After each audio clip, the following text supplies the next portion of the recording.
వరలక్ష్మి వ్రతము ఆగస్టు 21న 28న? ఈ సందేహం మీలో చాలామందికి ఉండే ఉంటుంది. ఆ సందేహాన్ని నివృత్తి చేసుకోవాలనుకుంటే ఈ వీడియోను పూర్తిగా చూడండి. అలాగే రేపు శ్రావణ మంగళగౌరి వ్రతాలు ఎంతోమంది సుమంగళి స్త్రీలు ఆచరిస్తూ ఉంటారు.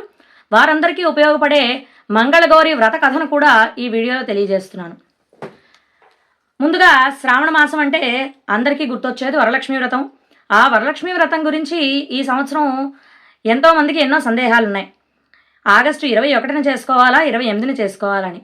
కానీ మన సాంప్రదాయాల ప్రకారం మొదటి నుంచి పురాతన నుంచి వస్తున్న పద్ధతి ప్రకారం పౌర్ణమి ముందర వచ్చే శుక్రవారమే వరలక్ష్మి వ్రతంగా నిర్ణయించబడింది.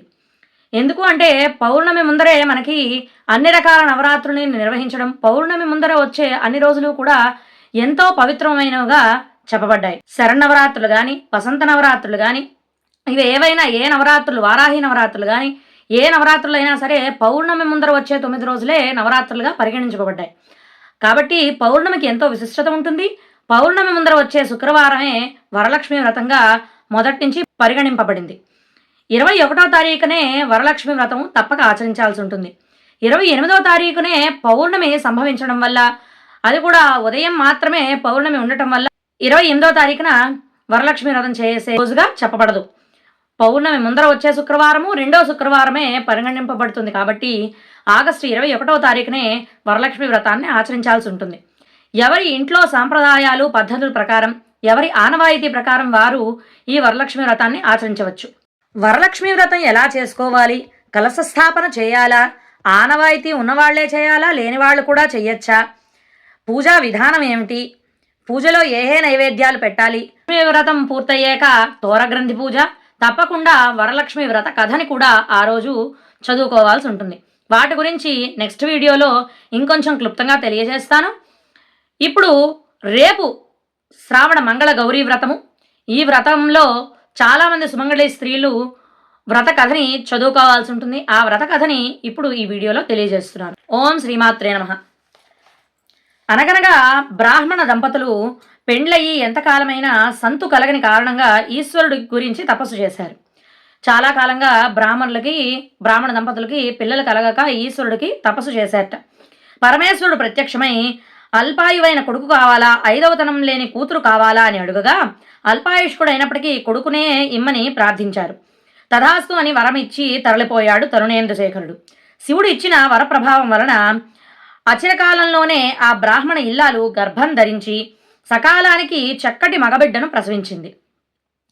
తక్షణమే యమభటులు వచ్చి ఆ బిడ్డను తమతో తీసుకుపోబోయారు.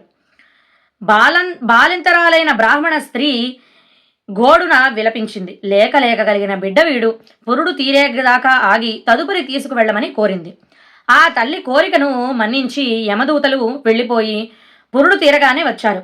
అప్పుడు ఆ యమ్మ, తండ్రులారా, మాటలు రానిదే మానవుడు కాలేడు గనక మా శిశువు నోరారా మమ్ములను అమ్మా నాన్న అని పిలిచే వరకు ఆగి ఆ ముచ్చటి అయినాక గైకొమ్మంది. సరే అని వెళ్ళిపోయారా కింకరులు. బాలుడికి మాట రాగానే కాలుడి దూతలు మళ్ళీ వచ్చారు. అప్పుడు ఆ తల్లి, అయ్యలారా, నా బిడ్డకి ఇంకా నడకే రాలేదు. నడక రానివాడు నరుడగునుగాకు అంతవరకు ఆగి మరలా రమ్మన్మంది. అలాగేలే అని వెళ్ళిపోయారు ఆ కింకరులు. ఈ విధంగా యములాళ్ళు ఎప్పుడొచ్చినప్పుడల్లా ఏదో వంకబెట్టి పంపుతున్నది ఆ తల్లి. కానీ ఆ కటిక వాళ్ళు ఎంతకాలమని ఆపగలరు? ఇలా ఎప్పటికప్పుడు యమకింకర్లు ఆ బిడ్డను తీసుకెళ్ళిపోతామని వస్తూ ఉంటే ఈవిడ బారసాలు అవనియండి అని ఒకసారి, నామకరణం అవనియండి అని ఒకసారి, అడుగులు పడనియండి, నడక రానియండి అని ఒకసారి, ఇలా ఒక్కొక్కసారి ఒక్కొక్క మాట చెప్పి పంపిస్తూ ఉందన్నమాట. అలా అని ఎన్నిసార్లు వాళ్ళు ఆపగలదు ఈవిడ?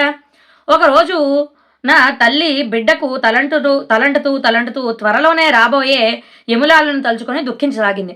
ఓ రోజు ఆ అబ్బాయికి చక్కగా తలంటి స్నానం చేయిస్తూ ఈ యమ భటులు ఎప్పుడోకప్పుడు వస్తారని వాళ్ళ గురించి ఆలోచిస్తూ ఈవిడ ఏడుస్తోందిట. అందువల్ల ఆమె కంటి నుండి జారిన నీరు బిడ్డ ఒంటిపై పడింది. అలా ఏడుస్తున్నప్పుడు ఆవిడ కంటి నీరు ఈ బిడ్డకి స్నానం చేస్తూ ఉండగా అబ్బాయి ఒంటి మీద పడింది. తల్లి విచారిస్తున్నదని తెలుసుకుని బిడ్డ, ఎందుకమ్మా ఏడుస్తున్నామని అడుగగా ఆమె జరిగినదంతయో వివరించినది. అందుకు ఆ బిడ్డ ఆలోచించి, అమ్మా, ఇహములో ఎటూ అల్పాయుష్కుడనయ్యాను. పరమలోనైనా 10 కాలాలుండే పుణ్యం చేసే అవకాశం లేదు.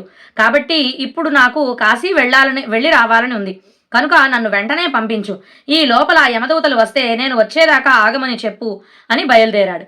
అయితే ఇహములో అయినా పరములో అయినా అంటే ఈ జన్మకి నాకు ఎలాగా అల్పాయుష్కుడు అంటే తక్కువ ఆయుష్లోనే నాకు జీవం చాలిస్తుంది. కాబట్టి పరంలో అంటే నెక్స్ట్ వచ్చే జన్మల్లో అయినా నాకు మంచి ఆయుష్ కలిగి 6 ఆరోగ్యాలతో ఉండాలంటే కాశీకి వెళ్ళి రావాలని ఉంది, కాశీ దర్శనం చేసుకోవాలని ఉంది. కాబట్టి నన్ను కాశీకి పంపించు. ఈలోపు యమభట్టులు వస్తే నేను వచ్చేదాకా ఉండమను వాళ్ళని అని చెప్పి బయలుదేరాడు.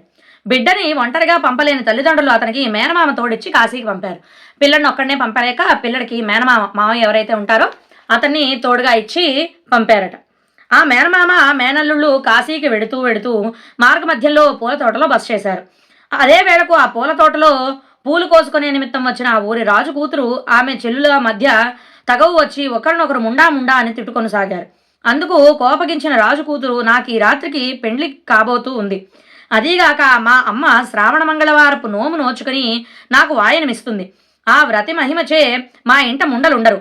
నన్ను ముండా అనవద్దు అని చెప్పి చేతిలో పూలను నేల మీద పారబోయగా ఆ పూలన్నీ తిరిగి చెట్ల కొమ్మలకు ఎగిరి అతుక్కుని పోయాయి.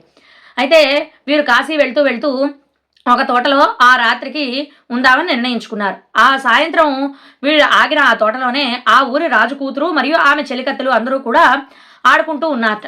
ఆడుకుంటూ ఉండగా వాళ్ళ మధ్య ఒక తగు వస్తే వాళ్ళందరూ కూడా ఈ రాజు కూతుర్ని ముండారండా అని తిట్టుకుంటున్నారట. మీరెవరూ నన్ను అలాంటి ముండారండా అని తిట్టకండి. ఈ రాత్రికే నాకు పెండ్లి జరుగుతుంది. ఈ పెండ్లి అయినప్పుడు మా అమ్మ శ్రావణ మంగళవారపు నోము ఉద్యాపన చేసుకుని నాకు ఆ వాయనం ఇస్తుంది. కాబట్టి శ్రావణ మంగళవారం నోము నోచుకుంటే ఎవరింటా ముండలు కలుగరు. కాబట్టి నాకు అట్లాంటివి వర్తించవు అని కోపంగా అక్కడ పూలు ఏరుతున్న ఆవిడ పూల చేతిలో ఉన్నవన్నీ పూలన్నీ కిందన విసిరేసి వెళ్ళిపోయిందిట. ఆ పూలన్నీ మళ్ళీ చెట్ల కొమ్మలకు అతుక్కుపోయాయిట. అది చూసిన బ్రాహ్మణ బాలుడు ఆ పిల్ల తన భార్య అయితే బాగుండు అనుకున్నాడు. అయితే అదంతా చూస్తున్న ఈ పిల్లాడు ఎవరైతే ఉన్నాడో తను వెంటనే ఆ రాజు కూతురు తన భార్య అయితే బాగుంటుందని అనుకున్నట. ఆ రోజున రాజుగారు తన కూతుర్ని పెండ్లి కుమార్తెను చేయించాడు. ఆ రోజునే పెండ్లి కుమార్తెను చేశారు. రాణి ఆమెకు శ్రావణ మంగళవారంను వాయనమిచ్చింది. అందరూ పెళ్లివారు రా కోసం ఎదురు చూస్తున్నారు. ఇంతలో పెండ్లి కుమారునికి సుస్థిగా ఉండుటచే పెళ్లి మరొక ముహూర్తానికి వాయిదా వేయవలసిందిగా మగ పెళ్లి వారి నుండి కబురు అందింది. అయితే ఆ రాత్రి పెళ్లి కూతుర్ని చేశారు. పెళ్లి కూతురు తల్లి శ్రావణ మంగళవారపు నోము నోచేసుకుంది. దాని తాలూకా వాయనం కూడా ఆ అమ్మాయికి ఇచ్చేసింది. అందరూ పెళ్లివారు ఇంకా వస్తే పెళ్లి జరిపించడానికి వెయిట్ చేస్తూ ఉన్నారు. అప్పుడే పెళ్లివారి నుంచి కబురు వచ్చింది ఏంటంటే పెళ్లి కొడుక్కి ఏదో ఆరోగ్య సమస్య ఉండటం వల్ల, ఆరోగ్యం బాగోలేకపోవడం వల్ల పెళ్లిని వాయిదా వేయవలసిందని రాజుగారికి కబురు పంపించారు.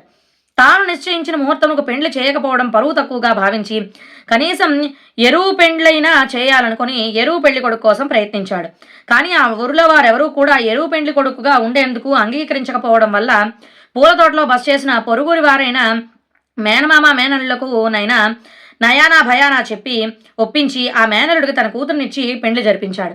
అయితే ఊరికి రాజు పెళ్లి అని నిశ్చయించుకొని అన్ని ఏర్పాట్లు చేసేసుకున్నాక పెళ్లి ఆగిపోతుందంటే పరువు తక్కువగా భావించి ఎరువు పెండ్లి కొడుకు అంటే అద్దెకి పెండ్లి కొడుకునైనా తెచ్చి ఎరువు పెళ్ళైనా అందాక కూతురికి చేయాలని రాజు నిర్ణయించుకొని ఊరంతా అడగగా ఊర్లో వారెవరూ ఇలా ఎరువు పెళ్లి కొడుకు చేసుకోవడానికి ఇష్టపడలేదు. వెంటనే ఈ తోటలో బస చేసిన మేనమామ అల్లుళ్ళు ఉన్నారు కదా, వాళ్ళలో ఆ మేనల్లుడిని నయానా భయానా అంటే గట్టిగా దబాయించి ఒప్పించి ఆ అబ్బాయిని ఎలాగోలా పెళ్లికి ఒప్పించారు. పిమ్మట వధూవరులు నయానా భయానా చెప్పి పెళ్లి కూడా జరిపించేశారు. పిమ్మట వధూవరులు బంగారు పాత్రలో భోజనం చేయుచుండగా వరుని ఉంగరము ఆ పాత్రలో పడిను. ఆ తర్వాత వధూవరులు ఇద్దరూ ఒకే పళ్ళెంలో బంగారు పాత్రలో భోజనం చేస్తూ ఉండగా అందులో ఆ పెళ్లి కొడుకు తలకు ఉంగరం పడింది. ఆ వధువు దానిని తీసి తన వేలికి పెట్టుకుని శయ్యామందిరంకు వెళ్ళాను. వెంటనే వధువు ఎవరైతే పెళ్లి కూతురు ఉందో ఆ అమ్మాయి ఆ ఉంగరాన్ని తీసి తన చేతికి పెట్టుకొని శయనామందిరం అంటే నిద్రపోవడానికి వెళ్ళింది. ఆ రాత్రి కలలో మంగళగౌరి కనిపించి, అమ్మాయి, ఈ రాత్రి నీ భర్తకు పాము గండం ఉంది, జాగ్రత్తగా ఉండి ఆ పామును నీ తల్లి నీకు వాయనమిచ్చిన కుండలోనికి పట్టి గట్టిగా మూతనుంచమని ఆజ్ఞాపించను. అయితే వెళ్ళగా ఆ రాత్రి కల్లో ఈ అమ్మాయి ఎవరైతే పెళ్లి కూతురుందో ఆవిడికి మంగళగౌరీదేవి కల్లో కనిపించి, ఈ రాత్రికే నీ భర్తకి పాముగండ ఉంది కాబట్టి అలా పాము వచ్చినప్పటి వరకు నువ్వు వేచి చూసి పాము వచ్చినప్పుడు నీకు నీ తల్లి ఇచ్చిన శ్రావణ మంగళగౌరీ వ్రతం యొక్క ఏదైతే కుండ ఉందో ఆ కుండని ఓపెన్ చేసి అందులోకి ఈ పామును వదిలిపెట్టి మళ్ళీ వాసన కట్టేయమని చెప్పింది. ఆ పిల్ల ఉలికిపడి లేచి చూచేసరికి అప్పటికే ఒక పెద్ద పాము బుసలు కొడుతూ పెండ్లి కొడుకు మంచం దగ్గరకు వస్తోంది. వెంటనే రాజకుమార్తె అటక మీదనున్న నోముకుండను తీయబోయింది. అది అందని కారణంగా వరుని తొడపై నిలిచి ఆ కుండను దింపి పామును అందులోనికి పట్టి ఒక రవికల గుడ్డతో దాని మీద గట్టి వాసన కట్టి మరలా అటకపై భద్రపరిచి తాను నిశ్చింతగా నిద్రపోయింది. తెల్లవారే వేళ మేనమామ వచ్చి పెంటి కుమారుడు నిద్రలేపి తనతో కాశీ తీసుకెళ్లిపోయాడు. అయితే వెంటనే ఆ పిల్ల ఉలిక్కిపడి నిద్రలో కల వచ్చిన తర్వాత నిద్ర లేచి ఉలిక్కిపడి లేచి చూసరికి అప్పటికే పెద్ద పాము బుసలు కొడుతూ పెళ్లి కుమారుడిని కాటు వేయడానికి దగ్గరగా వస్తుందట. వెంటనే ఈ అమ్మాయి అటక మీద పెట్టి ఉన్న ఆ ఏదైతే శ్రావణ మంగళగౌరి వాయనం ఇచ్చిన కుండ ఉందో దాన్ని తీయబోతే అందకపోయేసరికి ఆ అబ్బాయి తొడ మీద కాలు ఆంచి దాన్ని తీసి వెంటనే ఈ పాముని అందులోకి వదిలి వెంటనే మళ్ళీ వాసన కట్టి మళ్ళీ అటక మీద పెట్టేసి ఏమీ తెలియని దానిలా నిద్రపోయింది. ఇప్పుడే తెల్లవారే వేళ అంటే మరి కొంచెం చీకట్తోనే ఈ పెళ్లి కొడుకు మేనమామ వచ్చి ఈ పెళ్లి కొడుకు నిద్రలేపి కాశీకి తీసుకువెళ్ళడానికి పయనమైపోయారు. కొన్ని రోజుల అనంతరం అసలు పెళ్లివారు అట్టహాసంగా వచ్చారు. రాజు సంతోషంతో పెళ్లి ఏర్పాట్లు చేయబోగా రాకుమార్తె మాత్రం ఆ పెళ్లికి ఇష్టపడలేదు. మొదటి ముహూర్తమును తాళి కట్టిన వాడే తన భర్త అని ప్రకటించింది. ఎవరెంత చెప్పినా మారు మనవునికి అంగీకరించలేదు. అసలు ఆ కాశీకి పోయిన వాడే నీ భర్త అనేందుకు నిదర్శనం చూపించమని పెద్దలు అడుగగా అందుకు ఆ చిన్నది, తండ్రి నువ్వొక సంవత్సరం అన్నదానం చెయ్యు, నేను ఆ సంవత్సరం అంతా తాంబూల దానం చేస్తాను, అనంతరం నీకు నిదర్శనం చూపిస్తానంది. రాజు అంగీకరించాడు. తక్షణమే సత్రం నిర్మించి నిత్యం అన్నదానం చేయించసాగాడు. ఆ భోక్తలందరికీ రాకుమార్తె తాంబూల దానం ఇయ్యసాగింది. అయితే కొన్ని రోజుల తర్వాత అసలైన పెళ్లి వాళ్ళు వచ్చారు. వీళ్ళు కాశీకి వెళ్ళిపోయారు. అసలైన పెళ్లి వాళ్ళు రాగానే ఈ పిల్లకి మళ్ళీ పెళ్లి చేయడానికి తండ్రి నిశ్చయించి ఏర్పాట్లు చేస్తే, నాకు ఈ పెళ్లి వద్దు, నేను ఈ పెళ్లికి చేసుకోను, మొదట నా మెళ్ళలో తాళి కట్టిన వాడే నా భర్త అని నిర్ణయించుకొని ససేమిరా వద్దనేసింది. ఎవరు ఎంత చెప్పినా కూడా వినలేదు. అప్పుడు ఎవరు వస్తారో అతనే నీ భర్త అని నిర్ణయించినా నీ దగ్గర ఏమైనా రుజువు ఉందా అని తండ్రి అడిగితే ఆ అమ్మాయి ఏం చెప్పిందట, నువ్వు 1 సంవత్సరం కాలం పాటు నువ్వు అన్నదానం చెయ్యి, నేను వచ్చి భోజనం చేసే వాళ్ళందరికీ తాంబూల దానం చేస్తాను, చేసినప్పుడు నా భర్త ఎవరో నీకు నేను నిరూపిస్తాను ఈ సంవత్సర కాలంలో అని చెప్పగా తండ్రి దానికి ఓకే అని వెంటనే ఒక సత్రాన్ని నిర్మించి ఆయన సంవత్సరం అంతా కూడా అన్నదానం చేయడం ప్రారంభించాడు. ఆ అన్నదానంకి వచ్చి భోజనం వెళ్తున్న ప్రతి ఒక్కరికి ఈవిడ తాంబూల దానం చేస్తోంది. ఇంకొన్నాళ్లలో సంవత్సరం పూర్తవుతుందనగా కాశీకి వెళ్లిన మేనమామ మేనళ్ళు స్వగ్రామానికి మరలు పెడుతూ మధ్య మార్గంలోని పూల తోటలోనే బస చేసి అక్కడ సత్రంలో భోజనాలు చేశారు.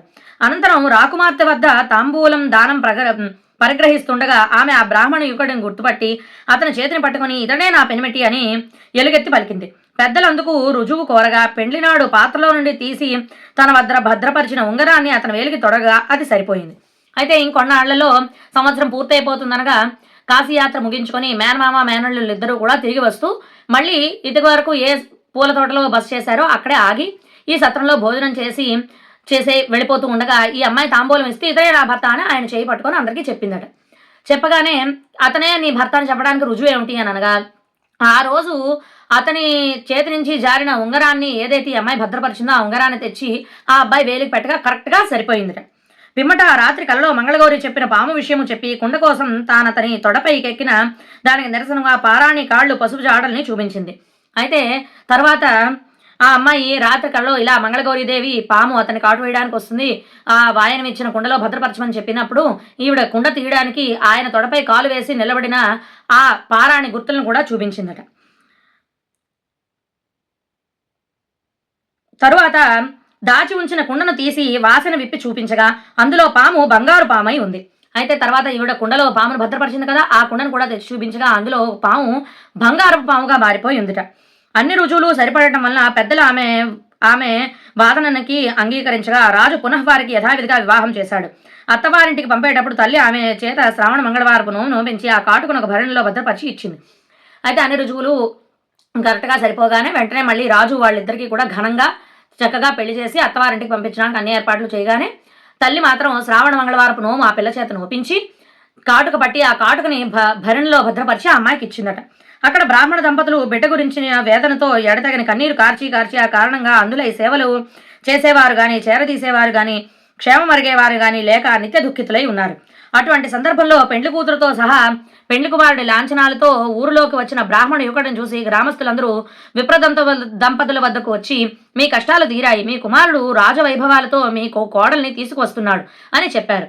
ఆ మాటతో వారికి ఆనందం కలిగిన నమ్మకం కలగని కారణంగా ప్రజలు తమని పరిహసిస్తున్నారని మరింత శోకగ్రస్తులయ్యారు. అయితే అక్కడ ఇదంతా అయిపోయింది. వీళ్ళు అత్తవారింటికి బయలుదేరారు. అదే సమయంలో అక్కడ బ్రాహ్మణ యువకుడు ఒక తల్లిదండ్రులు ఉన్నారు కదా, వాళ్ళు ఆ అబ్బాయి ఇంకా రాలేదు, అయితే ఈ అబ్బాయి చనిపోయాడు కాబోలని ఆ అబ్బాయికి ఏమైందో అని తెలియక ఏడుస్తూ ఏడుస్తూ అందులైపోయారు. అంటే కళ్ళు పోయాయి. అలాగే చేరదీసేవాళ్ళు, అన్నం పెట్టేవాళ్ళు ఏమీ లేక అతి దుఃఖితులై ఎంతో బాధతో ఎన్నో ఇబ్బందులు పడుతూ ఉన్నారు. ఈలోపే ఈ పెళ్లి కుమారుడు, ఈ అబ్బాయి ఎవరైతే ఉన్నారో పెళ్లి కుర్తతో పాటు చక్కగా లాంఛనాలతో, పెళ్లి కుమారుడు ఎలా వస్తాడో అలా లాంఛనాలతో ఊర్లోకి వస్తూ ఉంటే అందరూ కూడా చూసి ఆనందించి ఈ బ్రాహ్మణ దంపతుల దగ్గరకు వచ్చి ఇలా మీ అబ్బాయి పెళ్లి చేసుకున్నాడు, కోడలతో పాటు ఇంటికి వస్తున్నాడని చెప్పి తీసుకొచ్చాట. ఆ మాటతో వారికి ఆనందం కలిగిన, నమ్మకం కలగని కారణంగా ప్రజలు తమను పరిహసిస్తున్నారు. అయితే ఇలా చెప్పినా కూడా వాళ్ళకి నమ్మకం కలగక ప్రజలందరూ కూడా వీళ్ళని ఊరికే ఆట పట్టిస్తున్నారని, ఉత్తనే వీళ్ళ మీద హాస్యం చేస్తున్నారని అనుకుని వాళ్ళు ఊరుకున్నారట. అదే సమయంలో ఆ బ్రాహ్మణ కుమారుడు తన భార్యతో సహా వచ్చి తల్లిదండ్రులను పాదాభిందనం చేశాడు. వాళ్ళు ఆనందించారు. కానీ కొడుకుని కోడల్ని చూసుకునే అదృష్టం లేనందుకు దిగులు పడగా రాకుమార్తె తనతో తెచ్చిన శ్రావణ మంగళవారపు నోము కాటుకను అత్తమామల కళ్లకు పూసింది. అదే తడువుగా వాళ్లకు చూపు వచ్చి కొడుకును కోడల్ని చూసుకుని సంబరపడిపోయారు. ఈ మహత్యానికి ఆశ్చర్యపడిన ఇరుగు పొరుగు వారంతా ఇంత మహిమ కలగడానికి ఏం నోము నోచేవమ్మా అని అడుగుగా శ్రావణ మంగళవారపు నోము అని చెప్పిందామె. అది మొదలు ఆ ఊరిలో ఉవిధులందరూ ఆ నోము నోచుకుని తరగని సిరులతో, చెరగని సౌభాగ్యాలతో చెప్పలేనంత కాలం సుఖ సౌఖ్యాలను అనుభవిస్తూ జీవించారు. అయితే అదే సమయంలో ఇంటికి వచ్చారు ఈ కొడుకు కోడలు. ఇంటికి రాగానే తల్లిదండ్రుల పాదాలకు నమస్కరించారు. నమస్కరిస్తే ఎంతో ఆనందంగా వచ్చిన కొడుకులు కోడల్ని చూసుకోవడానికి కళ్ళు లేవే అని బాధపడ్డారట. వెంటనే ఈ అమ్మాయి భరణిలో తెచ్చిన ఆ శ్రావణ మంగళవారం కాటుకని తల్లి ఆ అత్తమామలు ఇద్దరు కళ్ళకి పెట్టగా వెంటనే వాళ్ళిద్దరికి చూపు వచ్చిందట.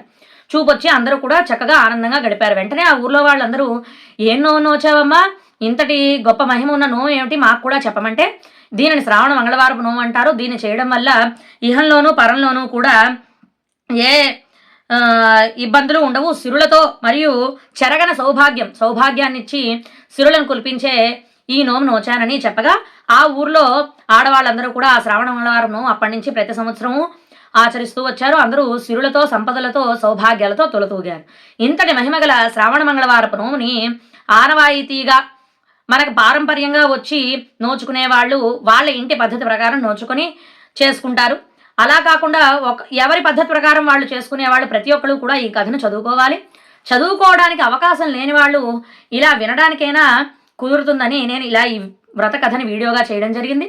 కాబట్టి అందరూ కూడా ఈ వ్రత కథని విన్న వాళ్ళకి కూడా ఈ మంగళవారం నోము చేసినంత ఫలితం దక్కుతుంది. కాబట్టి ఈ వ్రత కథని అందరూ కూడా విని ఆ మంగళగౌరీదేవి ఆశీస్సులు పొంది సిరులు, సంపదలు, సౌభాగ్యాలతో తొలతూగుతారని మనస్ఫూర్తిగా ఆశిస్తూ కోరుకుంటూ మంగళగౌరీదేవి ఆశీస్సులు మీ అందరిపైన తప్పకుండా ఉండాలని కోరుకుంటూ మళ్ళీ వరలక్ష్మి వ్రతము, లక్ష్మీ అష్టోత్తరము మరియు వరలక్ష్మి వ్రత కథ వీడియోతో మరో వీడియోతో మేము ముందుంటాను. అంతవరకు నన్ను నా ఛానల్ని ఇలాగే సపోర్ట్ చేస్తూ ఇంకా మున్ముందు నన్ను ఇంకా ముందుకు నడిపిస్తారని కోరుకుంటూ ధన్యవాదాలు. నమస్కారం.